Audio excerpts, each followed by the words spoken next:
Kasi sa Miraculum talaga is that God of Play. Oh, okay. Yung playstyle niya has Mm. changed drastically, gumanda Mm-hmm. yung kanyang rotations dito. Kung papansinin mo doon sa online qualifier, sobrang solid ng mga pinagagawa niyang initiations with Mm-hmm. the Sand King. And I expect more from him na gugulatin niya pa tayo. Kasi nung nasa Asian siya, Mm-hmm. nakikita ko siya maglaro. Hindi siya ganun ka-explosive. But now, ibang-iba yung galaw. So, I think yung laro niya kumakalat rin sa team niya with the Mm-mm. experience that you mentioned. And let's see kung ano yung maipapakita nila dito sa ating draft. Medyo Oo, iba pa yung yata yung names. pangalan Iba natin ata yung dyan. Art of pangalan. Parang kilala ko yung mga team na yan. sino yung mga team na nandyan. Pero these are lumalabas yung mga metabands. No, yung mga Metabands to metabands. Especially Ah. with the Omni Knight, Chen, tapos yung Razer na heavily favored ng mga top tier teams natin. Mm. And as you can see dun sa banning, I think for the side of TaskUs Titans dito, they'll have a hard time since medyo limited yung data na meron sila sa Mhm. Mhm. sa Miraculum. Miraculum. At the same time, ito din yung problema for amateur team. Syempre, Mm. sabihin natin yung experience sa kabila. Pero there is an element of Yep. surprise na Yes. kapag pumasok ka dito sa mga tournaments na ganito at hindi ka kilala, there is a chance na baka biglang mabigyan mo sila Yung ng tinasawag natin mga cheese strat, mga mga cheese strat. surprise. Nakita But natin yan nung ano no? Mm. But, ito nga sinasabi natin, this is not a best of one. Yep. Oo. Walang ano dito, walang biglaan factor, walang Oo. gulatan factor dito. Pagka nilabas niyo yung strat na yon, malamang sa malamang, meron silang data na malakas yung strat na yun. Ang gagawin nila, iba-ban out. Mhm. So, tingnan natin kung paano nag-practice yung Miraculum dito. Oh, yan, tama nga. Yun nga yung Nakita ano. natin na sa TaskUs Titans, Beastmaster ang pinili. Miraculum, SK, madalas silang nakita kung support na ginagamit nila. No? Team And- fight heavy talaga kasi yung lineup ng Miraculum dito. So gusto nila yung mga heroes na yes, meron silang timings pero yan yung mga type ng hero na pwede lumaban kahit anong oras. Meanwhile, sa side naman sa TaskUs Titans, sila yung parang nagre-revolve sila around dun sa capability nila mag-pick off. So yung mga abilities like Primal Roar, yun nga, with the Beastmaster. Tapos yung initiation, yung capabilities ng ating Earth Spirit. Talagang yun yung ano nila, playstyle nila. So we have two different playstyles dito. One is team fight, one is pick offs. So kumbaga parang magpapaunahan sila makahanap ng mga momentum dito. Okay. So, Miraculum opting to choose the Shadow Shaman. Hindi, si Rasta to. Ayan. Yes. And Oh, nga Shadow team Shaman. fight, Shadow Shaman. And Well, ano nga, team fight oriented pa rin. And If you get kasi yung Shadow Shaman at times, Mhm. ang purpose niya kasi is ang ginagawa kasi is purpose niya is for push with Objectives. the Mass Serpent Words. But at the same time, you have the clash potential din kasi with the Mass Serpent Words. So ibig sabihin, ano siya versatile hero siya na pwede mong i-set up yung timings mo. Medyo Na well-rounded. if ever man na gamitin mo yon yung Mass Serpent Ward sa clash, if ever you win that clash, that means na mataasin yung base damage nung Rasta, he can actually get the tower with right clicks. Given na nanalo sila or sabihin natin na 3-4-0 exchange for the side of Miraculum, ganun yung mga pwede mangyaring instances dito. Then again, yung TaskUs Titans dito, maganda din yung iniisip nila eh. Kasi sinabi nga nila kanina pick off. pick off nga. Once na maka-pick off dito ang Beastmaster, sabihin natin with the Primal Core, tapos kung sino man yung core na kasama niya mamaya, Sigurado. mapipigilan ng Miraculum dito na gumalaw eh. Kasi tingin ko ang Miraculum dito, they will go for a lineup talaga na will go for an all-out push. Oo. And I think fini-favor din nila yung Dragon Knight from Miraculum. So pwede natin makita kung nag-research yung TaskUs Titans baka maban It's si Dragon Knight on the second phase. Dragon Knight, Gyro. Yung mga favorite talaga nila. Favored nila as Pero ang core kagandahan heroes. kasi talaga doon sa Shadow Shaman, yun nga, after a team fight kasi, you have to take objectives. Kasi if you're only team fight capable lineup, tapos wala kang objective taking heroes, medyo may hirapan ka talaga i-close out yung game. So Shadow Shaman talagang all very well-rounded pick para sa Miraculum. Etong pinilang nilang Beastmaster, actually isa pang hero yan ng Miraculum. I think offlane madalas rin. It's either that or yung gagamba ang ginagamit nila. So Yung pareho si Max Bite. Si Max Bite. And kung napapansin nyo dito yung Miraculum, they banned out the Lycan, which they actually can get. But I mean, Kasi for Miraculum dito, they do have the Sand King that can actually stop a push all by himself with the Sandstorm, Barrow Strike, Caustic Finale. Oo. Sama mo na yung Epicenter if he wants to do the pick-off on the split pusher. Mm. But then again, yung Lycan kasi may option yan to get the pipe which is normal naman natin nakikita for a Lycan na kunin niya yun. He doesn't need damage items to be to be, alam mo yun, masakit. Sabihin natin masakit. Yeah, masakit. Yung Masakit. ngat-ngat niya, di ba? Yung ngat-ngat. Isa nga rin yan sa, I believe, pag tinignan natin yung mga, ayun, Gyrocopter. Lumabas Yung, yung Gyrocopter. it's, yung sinabi mo nga Lycan nga, I think isa rin yan sa hero nila, nasa hero pa rin talaga nila. And tsaka ang iniiwasan kasi nila dito yung aura ni Beastmaster. Tapos idadagdag mo pa yung aura ni Lycan. Tama. Sobrang, kumbaga kung isipin mo yung potential ng Beastmaster plus Lycan, meron na silang pick-off. Tapos nakakatakot pa yung nila, yung pushing capability ng TaskUs Titan. So iniiwasan ng Miraculum na ma-override yung strategy na patatakboy nila with their team composition.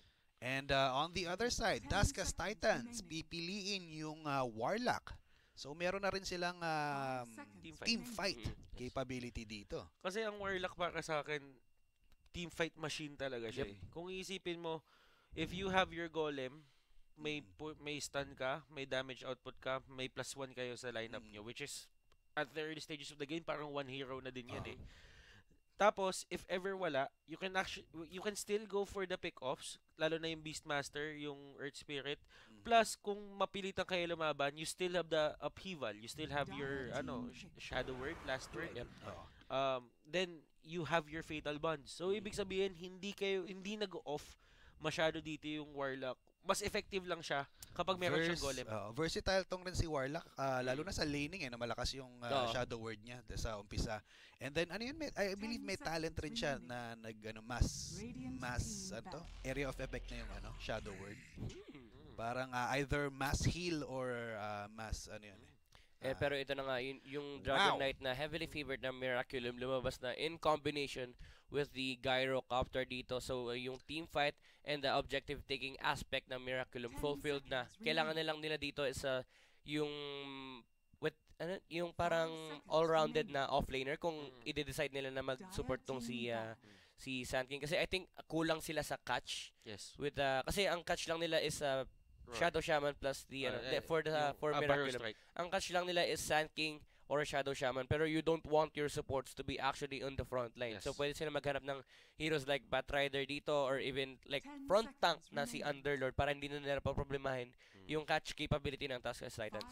So heavy guns na mga bigati na yung lumabas. DK and Terrorblade. Terrorblade mga highly contested na hero ngayon sa sa meta natin. Kung titignan mo nga Himrael, yung nangyari dito for the bands of Miraculum, it seems that they banned out a lot of strong laners. I mean, Razor, Lycan, SF. Yung Tinker, medyo madali kasi yan gankin in the early parts of the game Pero once na nakuha niya yung items niya, medyo item dependent yung hero, ganun na lang sabihin natin. Then, TaskUs Titans dito, kung papansinin mo kasi yung curse niya, they are very strong laners. The TB, which has the metamorphosis to actually fend off yung mga nagagang sa kanya. He does have the kill potential. Yun nga yung sinasabi natin. Plus, they get another strong laner dito, which is the OD. So, very strong lanes. It seems that TaskUs Titans dito, ang plan lang nila, not to lose lanes, nasa atin ng experience. If nadala natin to hanggang late game, tayo mananalo dito. Okay. And it actually prevents as well yung possibility ng Underlord final last pick for Miraculum. And magandang lane matchup din yun against the Dragon Knight. At pinili na ng TaskUs Titans yung kanilang last hero, the OD. Ano masasabi niyo sa OD pick na yan? OD. Yun nga, it counters. Uy! Ayun na nga si Gagambino. Actually, I think yung Broodmother dito is very obvious na for TaskUs Titans, pero pinalusot nila and I think they have ways to counter the Broodmother strat kasi meron silang team fight na yung heavy team fight kasi si Broodmother gusto niya yung mga small skirmishes and with the heavy team fight from TaskUs Titans tapos yung pick-off capability pa nila, I think they are prepared for the Broodmother last pick din. Okay, so then I think Boss Joy din na itong Broodmother kasi One of the things na kailangan mong alalahanin dito for Broodmother, I think ilalagay nila to sa offlane katulad ng ginawa nila dun sa may qualifiers. Hindi pwede iwan ng Earth Spirit basta-basta yung carry lane nila dito. Kasi Dahil, kayang-kaya talaga bulihin. So, medyo sabihin natin, strong laners talaga dito yung TaskUs Titans. Ayaw ibigay ng Miraculum na makaikot pa yung Earth Spirit. They're not giving him the chance to rotate, kaya isa-stick nila dun sa lane.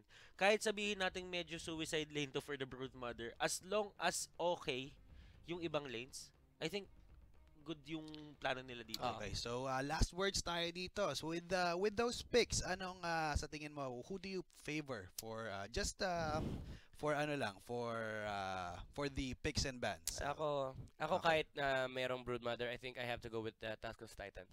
And Ako, TaskUs. okay, TaskUs Titans. so TaskUs Titans pareho. Papasa na natin sa ating casters, si Swarly and Osiris.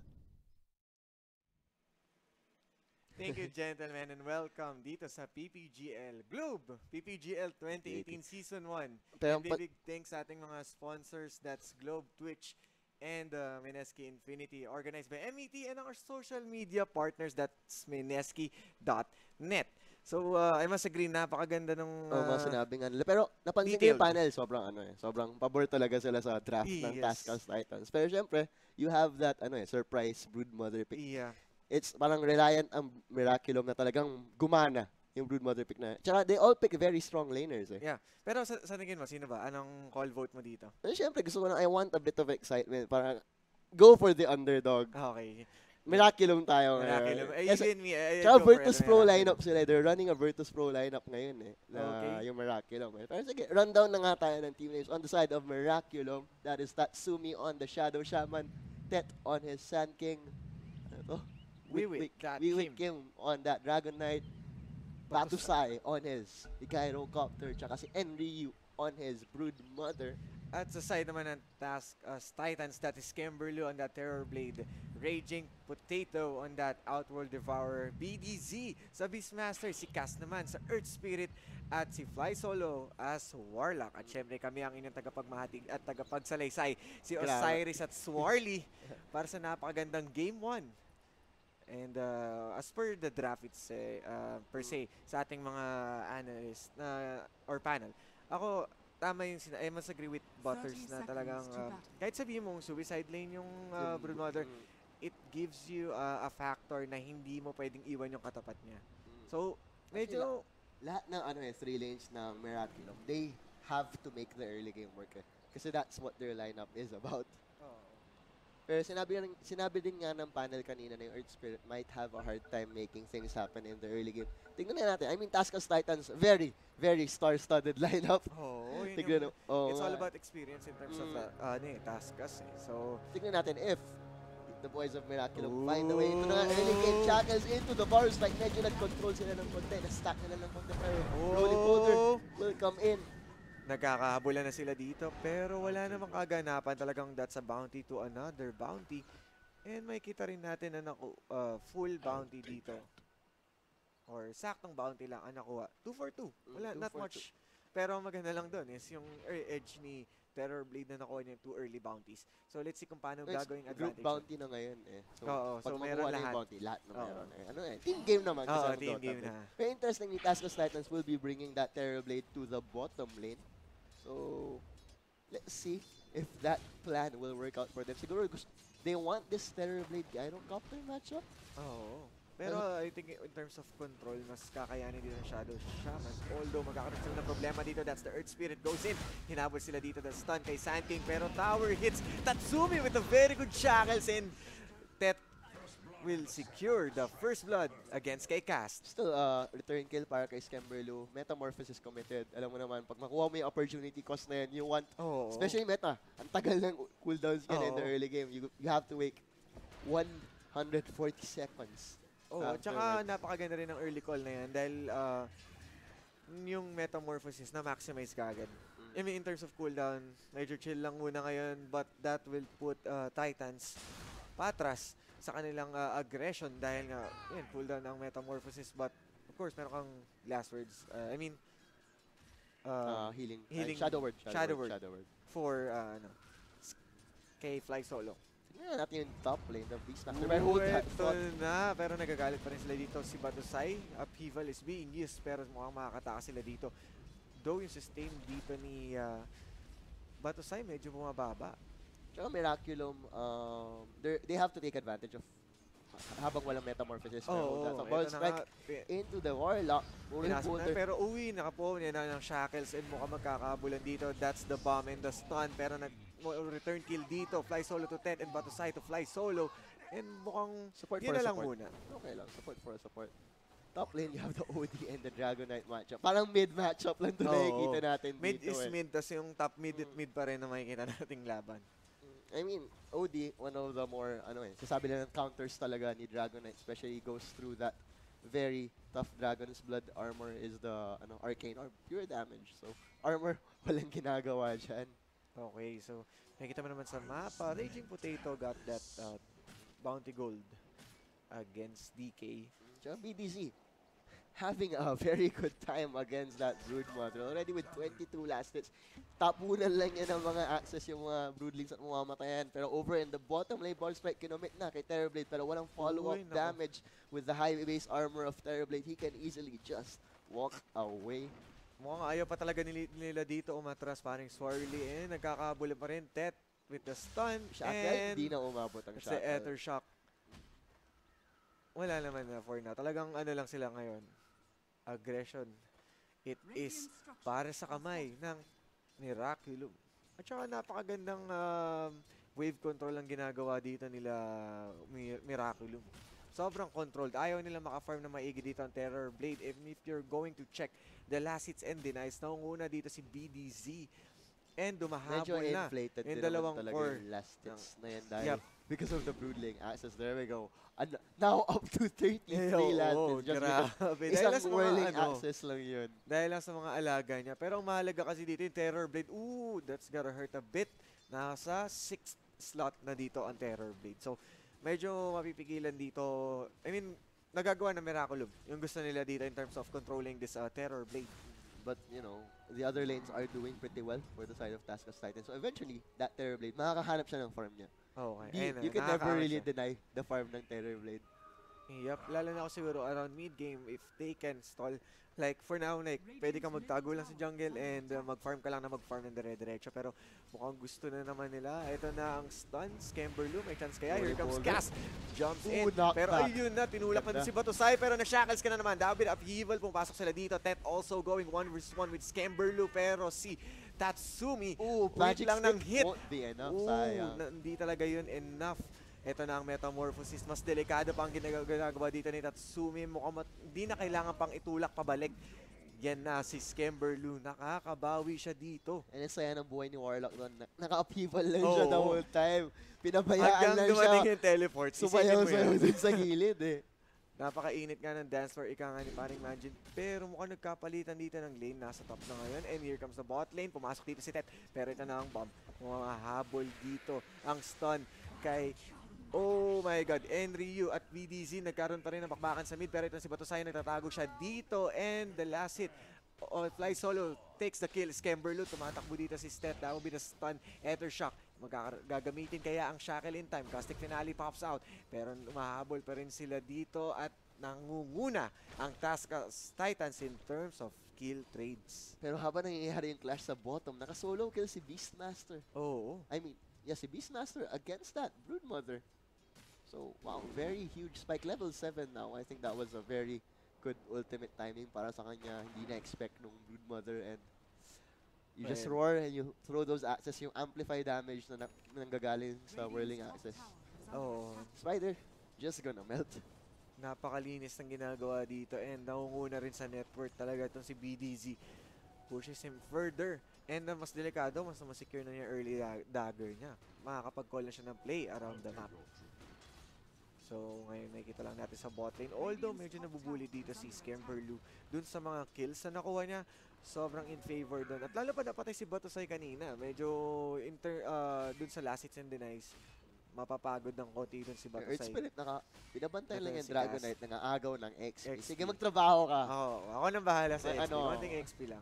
Pahingi lang ng Untibes. Yan, masaya na yung Earth Spirit na yan. Medyo under-level na siya at this point. They didn't really have the best laning stage. Sabi nga ng panel natin kanina na mahihirapan talaga tong Earth Spirit na to to get Yep. a lot Pero that yun or naman shackle. mukhang na-realize na nila yan. That will be the shackle. Here comes the barrage, the stun. Upheaval is being used and that will be the stun. Killing spree. Tapos Kimberlu. Napakagandang play na. At least nung na-realize nila na wala si Earth Spirit, pinasok na nila kagad. Pero ito, mukhang magkakaroon ng laban dito. Imprisonment, that will be the stun. Pero ito na ang teleport. Nangangamoy SK. Dadating na si Santing dito. Si Tet, makakahabol kaya siya. Another teleport is being invested here. Andito na si Shadow Shaman. Cast, nagtatago dito sa fog. And mukhang magsusuicide na lang siya. That's a very bad spot. Yun na nga. Pag support cut, ginawa mo We yan will. early game. Sasabihin mo na lang, space created. Oo, sa space created. Pero yun yung kill para kay Wiwit. Isipin mo, DK yun, ha? Beastmaster, nahabol-habol niya yung Brood Mother dito. Pero the thing is, with Beastmaster, kaya niya habulin yung Brood Mother through the tree line. Kasi, may axe siya. May palakol siya. May Oo. pangtumbayan ng puno. Kaso itong si mukhang iniilag na niya yung mga gagambino. Oo, pero nandiyan na yung Sand Ito King. na si Tet. Nakagalit si Tet at saka si Tatsumi. Nagkaroon sila ng unang rotation. Ito na, pinapasok sila dito. And that will be a secured kill para sa Miraculum. Well-needed rotation dyan para sa side ng Miraculum. Kasi the Brood Mother, though a very even matchup, medyo naging ahead na yung Beastmaster. Brood Mother, a hero who really likes playing from ahead. Yep. Kaya, Ito si Cast, medyo na out-rotate siya. Nung nalaman na wala si Cast doon, ginaw nila. Nung nakita nilang namatay si Cast, nag-rotate naman dito. Yung dalawang support ng Miraculum. So I guess, tulad na sinabi na midnight timing is everything. Ika nga nila. mga power levels, yung mga tinuturo sa atin ni parang Midnight, diba? Oo naman. Pero napakaganda talaga ng rotation na yun. Nung pagkapatay pa lang, nai-realize na they have the upper hand. And hindi na nakapasok si Cast doon. Kasi, technically, mamamatay din siya doon eh. There's no point on going further. And thread secured dito. And Batusai and Scamberlu. Pero na nga na pumasok sila dito. Upheaval plus the roar. Wala nang chance para mabuhay. Mukhang hahabol pa sila dito. Tatsumi, ba't ka pa nagpakita? Habulin ka nila under the tower. May chance kaya na makapatay siya dito. At sure na yon dahil sa Wild Axis. TDG secures that kill and perfect rotation coming in from the Beastmaster. Talagang magandang timing to with Metamorphosis, with that inner beast aura from the Beastmaster. Towers will just melt Oo, sure na for yun. the Pero side of TaskUs. ayaw Titan. yata, hindi ibibigay ng Miraculum basta-basta. Pero And then delikado there we to. go, Sand King leading the charge. Buti na lang hindi pa level 6 dito si Warlock, pero kayang-kaya nilang pasukin to. That will be Casma to side. Nandun sa gitna ng Upheaval, lumahabol sila dito. That will be the stun, and then here comes the call down. Two-man, hinabol na. That will be the shackles against this Terror Blade. Mapapatay kaya siya at yun na nga, na-secure na nila ang kill. Ayaw ibigay ang Torre, humahabol sila. Apat mula sa Miraculum Esports, humahabol kay BDZ. Pero he will going inside this jungle to play the fog. Tet hindi na mag-i-stun. At syempre, bad spot para sa TaskUs Titans. That was a good death ball na dapat i-take nila. Unfortunately, Terrorblade hindi niya nagamit yung Sunder niya. And wala pang level 6 ang Warlock mo. Yep.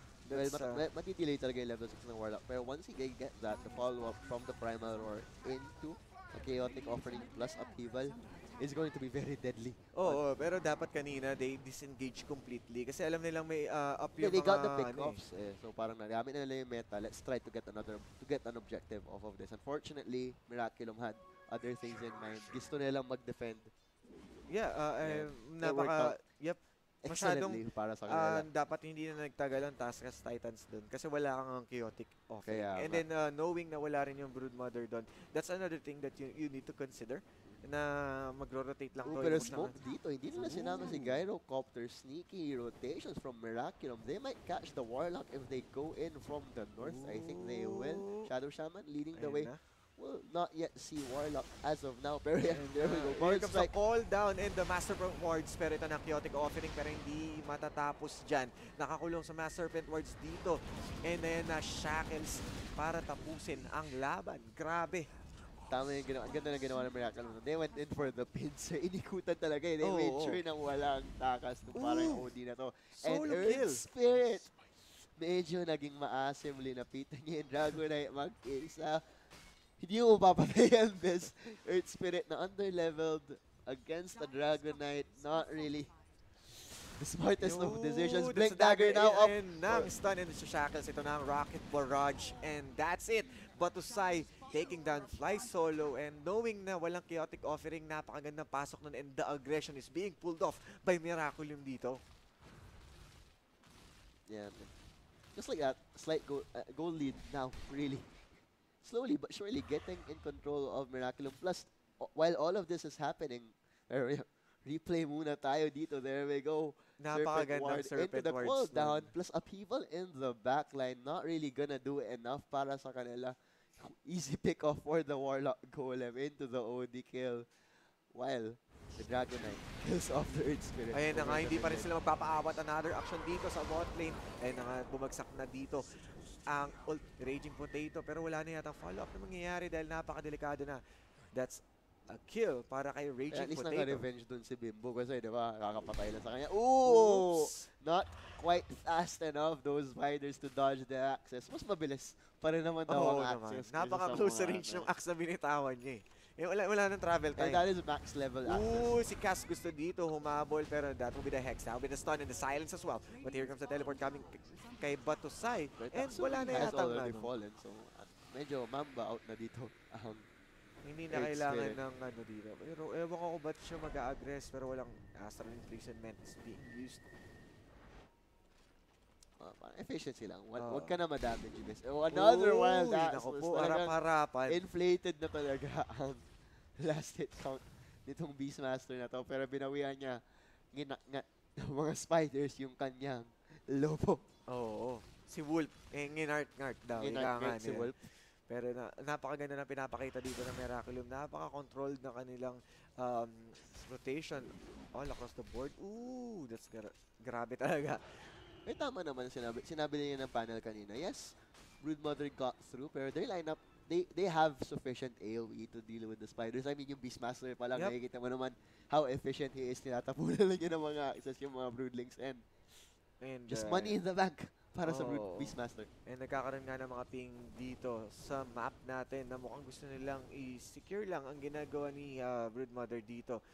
Na talagang gumawa lang ng time and space pero spotted dito ang smoke. Tatsumi. Uy, fast Oh, Serpent Wards perfect really good pero Serpent ito na chaotic offering para sa dalawa pero ang cooldown na deliver na and here comes Buyback from with Earth Duma Spirit. habol dito pero Primal Roar gusto sumali ni BDZ habol kaya siya dito 2-man stun now that makes it 3 pero ito na ang stun missile nandito na rin si Skemberlu papalag kaya sila ng tuluyan umalis na silang 4 magnetize na invest na rin humahabol sila Cass dito from downtown magkakaroon kayo ng stun and hindi na hinabol pero napakasobra pang sobrang ginawa mo Cass humahabol na si Wigwit That's gonna be a and dieback on the Ether Earth Shock. Spirit. Oh my And all while that goodness. is happening, the Broodmother The space just taking over the top lane. the huge space na ginawa nila. Pero ito Wild na, access. Evil cooldown ng Primal Won't Roar. be enough. Habol kaya dito. That's, and si Papa Bear pumalakpak na.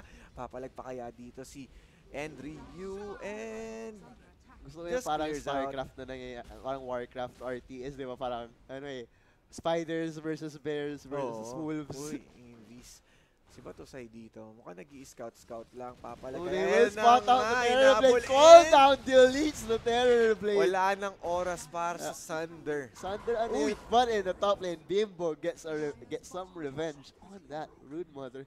10%, I mean, tower almost dead, so successful part. I think the Rude Mother will take that since, you know, shrines will be open up soon para sa side ng Miraculum. Pero yeah, they will really just try to pressure the lanes at this point. Yes, TaskUs Titans will be able to defend.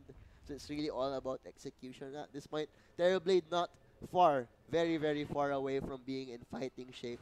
Mang-ilan siya sa net worth ngayon. 6th on the net worth chart. Wala pa siyang real item. Just has the Yasha at Yep. this point. So talagang hindi pa kaya lumaban ng Terrorblade na yun. And unfortunately for him, Skemberlulu must get a BKB na maaga sa game na Yeah. to. Because you know naman how much magic damage At saka nakita Miraculum mo can just yung throw down. yung control, yung crowd control na meron sila na there's no time for you to use si Thunder kasi lahat kami may hold.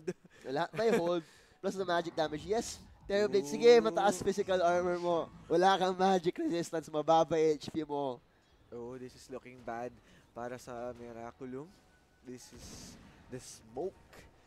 Full smoke dito ng TaskUs. Pero mukhang makakaramdam ang Miraculum dito dahil kitang-kita sa mapa na walang taong present pero mukhang nagpakita nito si Terror Blade. Mukhang mauhuli na siya dito. Si Enryu nasigawan at ito na ang rolling boulder plus the metamorphosis at minagnetize pa. Mga kaibigan, BDC secures Enryu at mukhang gusto ng top lane. Ooh, Dragon Knight, Shadow Blade up, Elder Dragon form up. Will he try to get something done? Might spot out the Warlock Ayun versus na, the oops. Beastmaster. Instant blink out from the Beastmaster. Will just go for the Hawk.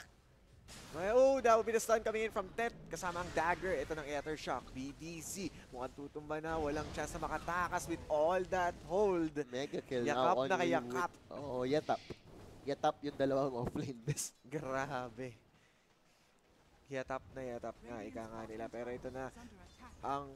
45, I think, yeah. Miraculum will give this since apat silang nasa top. Yep, pero Broodmother is magandang i-show nila yan. dead. Pero hindi nila gugusto yung mag-invest na napakalaki dito sa... It's just a top tier lane 1 push. tower. Okay lang yan. Bibigay nila yung tier 1 tower na yan. Oo, kaya napakaganda ng gagawin nila dito. At syempre, ayun na nga, nakuha na ang Torres sa taas at kukunin na rin nila ang Shrine dito. At magkakaroon sila ng control dito sa top side para mas... Shoving it out para once Broodmother... Well, Broodmother, pumesto na siya sa mid lane ngayon. I think we will work on that tier 2 mid tower for now. Yep. Miraculum may dalawang tier 2 towers pa, so that is their main objective once they get those tier 2 towers. But interesting, Broodmother going for the Radiance. So I think he wants to keep the damage Plus going. the right click damage. Plus the ano yung right clicks na Now with all those... TaskUs Titans. You have the Terrorblade, you have the OD, Yeah. you have the Beastmaster amplifying the attack speed. So with that extra miss chance could spell the difference, the Yep. slight difference that Miraculum need to really take this fight. I mean, take this game away. Oo, and knowing na meron ka pang the net or the spider web like all across the board, movement speed plus the damage itself, Plus, it will tick off na yung damage per second, yung DPS niya talaga nandun. Interesting, all three cores of Miraculum now have BKBs queued up. So within the next 5-10 minutes, those BKBs will be up, and that will be the ultimate timing for Miraculum to just go ham. Yeah, Aside than ang gusto lang siguro nila i-counterplay na dito yung chaotic offering. So para yeah, hindi na sila that is a matigilan. BKB piercing stun. I mean, it's 1 second, but still, 1 second can make a big difference in Dota 2. Kaya Dragon Knight, naghahanap dito. Elder Dragon form will spot out the Earth Spirit, will be the first to fall. Uy, Chaotic nahuli offering sila dito. into the Primal Roar. Chaotic offering pero ito na nag-Hurricane Pike sa gilid pero dito na nakikita natin yung Terror Blade going in for that damage. Lumayo na dito si TK. And naghahabulan pa rin dito. BDZ and Enryu, Tet as well. Mumahabol sila dito pero ito na ang Terror Blade. Gusto pa yata nila. Here comes Fly Solo sa gilid. Using that password pero si Enryu. Tatakas na siya. Going to bail out.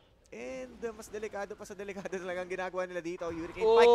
And the ult. The hammer thrown down. 3-4-0 Scamber. para sa side ng TaskUs Titans. So the whole they want to make happen. Ayun na They nga make yung it chaotic happen. offering na sinabi mo. Tama-tama. Ang galing pala talaga ni paring Osiris. Grabe, kita-kita mo nun. Ikaw kaya yung nagsabi nun. Bakit ako? Pero nakikita mo naman yung 1 second na yun. Napakalaking bagay nga. Pero Scamberlu and Batusay magkakaabutan yata dito. BDZ, may dagger pero cooldown ng Primal Roar for 16 seconds. And gusto nila kunin ang second tower. For sure, for Miraculum, wala pang meta as of now. So they won't, TaskUs Titans won't be able to translate that Ayan, into a nakikita natin objective. ang replay dito. Chaotic offering. Huling-huli doon. At grabe yun, natunaw doon kaagad si Cast at si Tatsumi. Kumbaga, una, support to support lang eh. Pero this time, nag-tunnel vision sila kay BDZ. Not thinking about Scamberlu. And technically, napaligiran na talaga sila eh.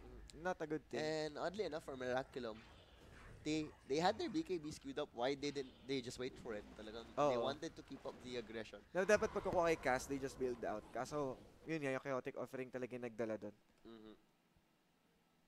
Let's see.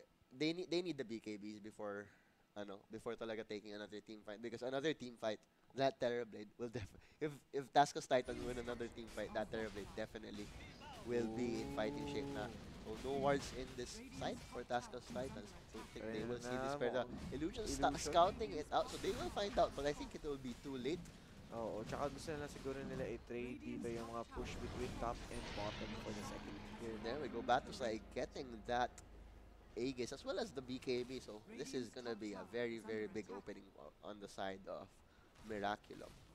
Yes, they really need to finish this kasi medyo nakikita mo nga yung kayang gawin ng TaskUs Titans in terms of team fighting, and that will be the primal roar. Here comes the stun from Cast from downtown, at ang Necros will finish up Tatsumi. That's it, Tatsumi. The life of a position 5 support talaga dito. Parang siya na yan talaga. Once makita yan, enemies can just go for it. With the Necronomicon and that Metamorphosis. Look at the towers there just getting deleted. Their cooldown committed as well as the Fortify. That tier 2 tower will still fall, however. Our society now. TaskUs Titans. Ooh, they spotted out someone. And wow.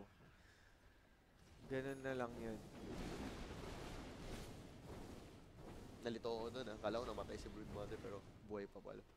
Yeah. Parang, di ba may, nakita mo yung graphic na yun? Parang Broodmother na patay. I think that's Aegis. Aegis is on the gyrocopter though. Okay. Pero yeah, Terrorblade. So, pero talagang nalito din ako dun. I mean, nag-pause talaga nalito ako. rin ako dun. Terrorblade, 600 gold away from that Eye of Skadi. With that Eye of Skadi up, those BKBs that are coming up for the side of Miraculum won't feel so effective anymore kasi you have that slow. Oo, and kailangan na talaga nila gawa ng paraan to. I mean, Miraculum, they know that they can take this, pero they're still being cautious, and may chance pa rin na talaga makabawi ang TaskUs dito. So kung hindi nila mapapaaga yung kill dito, I think napakahirap para umabol pa sila. Fortunately, yung Broodmother kasi matagal pa yung kanyang yung kanyang BKB, which is a really huge part since nag-gradient siya. Went for the gradient. But they spot out the Sand King, Bard Strike out. Sandstorm. Here comes the Hurricane Pike dito kay Master Field Sword is being used para makontrol dito. And si BDZ, hindi mo gusto mag-dagger in. This is a 4 versus 5. Gusto nilang kunin ang push dito sa bot lane.